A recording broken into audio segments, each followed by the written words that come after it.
안녕하십니까. 이기는 부동산법 부동산 전문 변호사 김현정입니다. 말도 많고 탈도 많았던 둔촌 주공이 드디어 12월 5일 청약을 시작하였습니다. 12월 8일 청약을 마감하는 시점이 오늘 하루 남았는데요. 둔촌 주공 아파트 이름은 올림픽 파크 포레온입니다. 그리고 이것을 청약을 할 때 어떤 점을 주의해야 하는지, 뭘 제일 먼저 살펴보아야 하는지 살펴보도록 하겠습니다. 청약 경쟁률은 일반 공급 1순위 해당 지역 청약에서 평균 3.7대 1의 경쟁률이었습니다. 올해 서울시에서 분양한 총 15개 단지, 이 중에서는 아무래도 제일 많은 청약 접수 건수라고 합니다. 2022년에 서울시에 분양한 단지들이 1순위 청약 접수 건수가 평균 2,700건에 불과하는 걸 고려하면 나쁘지 않은 청약 건수라고 할 수 있습니다. 여러분, 청약을 생각하시면 제일 먼저 확인해야 되는 것은 이 사이트예요. 청약홈 무조건이에요. applyhome.co.kr. 여기 청약 일정 및 통계로 들어가셔서 분양 정보 및 경쟁률을 보시면 이제 아래에 바로 서울 올림픽파크 포레온이 있는 것을 발견하실 수 있습니다. 모집 공고일은 여러 법령상 기준일이 되니까 언젠지 한번 체크해 주시고요. 이제 올림픽파크 포레온을 클릭해서 들어갑니다. 공급 규모가 4,786세대예요. 정말 엄청나죠? 그리고 해당 지역, 기타 지역으로 청약 접수일이 나와 있죠. 둔촌 주공의 경우에 해당 지역은 서울특별시 2년 이상 거주자이고 기타 지역은 서울 2년 미만 거주자나 경기도 및 인천광역시, 그러니까 수도권 거주자예요. 당첨 발표일은 다음 주가 되겠네요. 이후에 당첨되신 분들은 1월 3일부터 17일까지 이제 계약서를 작성하시면 되는 겁니다. 중요한 건 여기 밑에 있는 별표예요. 투기 과열지구 청약 과열지역 분양가 상한제 정비사업이라고 표시되어 있죠. 이거는 주택법 여러 조항에 따라서 이제 이거에 지정되었다라는 거고, 이 아파트는 주택공급관에 관한 규칙에 따라서 1주택 이상 소유한 세대에 속한 분은 1순위 가점제 청약이 어려워요. 그리고 2주택 이상 소유한 세대에 속한 분들은 1순위 자격이 아예 박탈되어요. 그리고 세대주가 아닌 사람이나 과거 5년 이내에 다른 주택에 당첨된 자의 세대원이었다면 또 1순위에서 제외이죠. 이게 바로 요 밑에 조그맣게 써있는 투기과열지구, 청약과열지역, 분양가 상한제 등의 의미라고 보시면 되어요. 일반 공급과 특별 공급이 되는 세대의 개수를 쫙 보여줍니다. 합쳐서 모두 4,786호예요. 자, 이제 제일 중요한 모집 공고문을 한번 클릭해 보겠습니다. 모집 공고문은 청약의 백과사전이에요. 모두 다 알기는 어렵지만 의문이 있을 때는 반드시 모집 공고문에 관련 내용을 직접 확인하셔야 됩니다. 모집 공고문은 정말 읽는 게 쉽지 않죠. 그래도 제일 중요한 신청 자격은 반드시 확인해 두시기 바랍니다.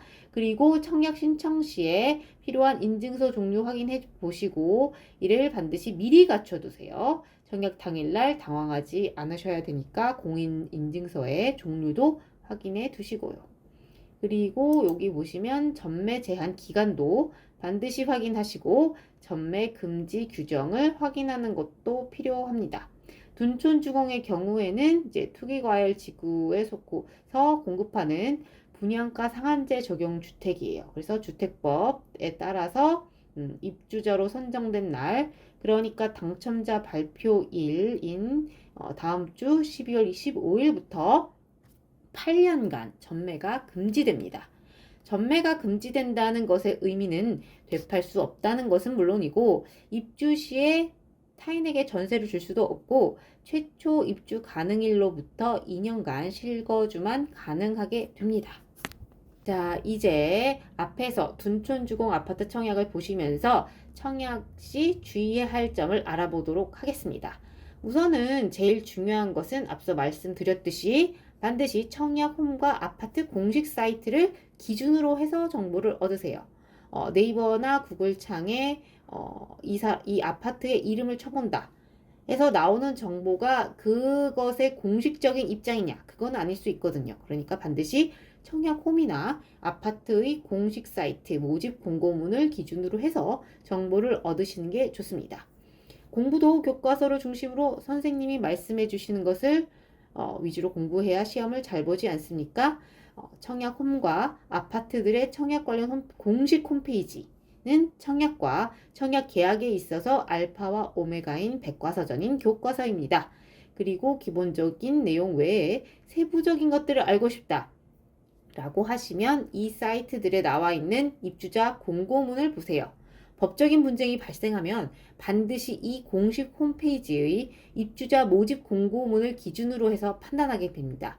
작은 글씨로 읽기 난이도가 완전 극악인데 이 입주자 공고문을 변호사들이 눈알 빠지도록 읽고 또 읽는 이유는 이 입주자 공고문의 내용을 기준으로 각 의뢰인들에게 유리한 조항들을 찾아낼 필요성이 있습니다.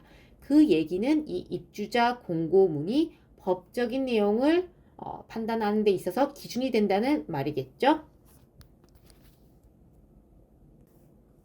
자, 그러면 첫 번째 주의사항, 청약 자격을 우선적으로 확인해야 합니다.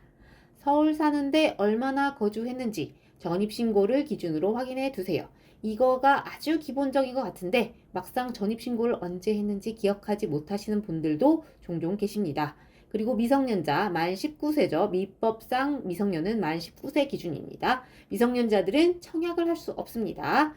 너무 기본적인 건데 왜 당연한 말만 골라서 하느냐 라고 하실 수 있는데 다 경험에서 나온 겁니다. 관련한 법률 상담도 아주 많이 들어와요.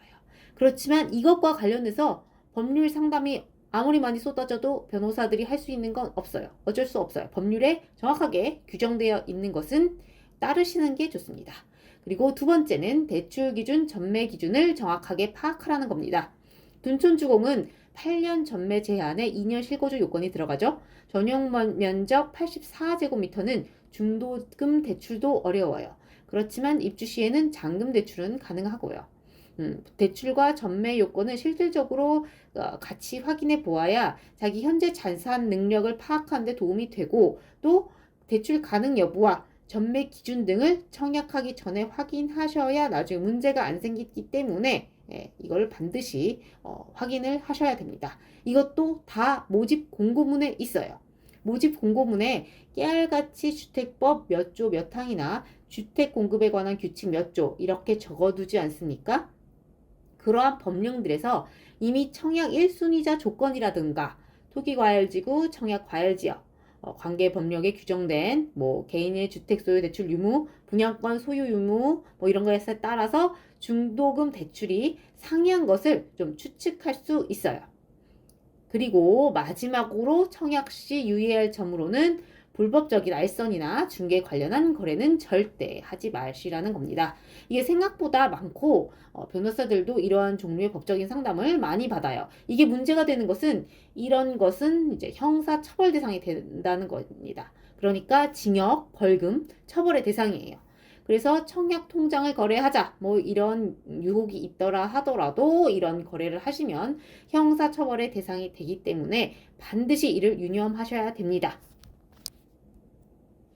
여기까지 부동산 전문 변호사의 둔촌주공 관련한 아파트 청약 시 주의할 점을 알아보았는데요. 부동산 불황의 시기이지만 청약은 또 다른 기회가 될 수 있고 청약 시 분양 공고문을 꼭 확인하는 습관으로 불필요한 불이익을 모두 잘 막으시기 바랍니다. 감사합니다.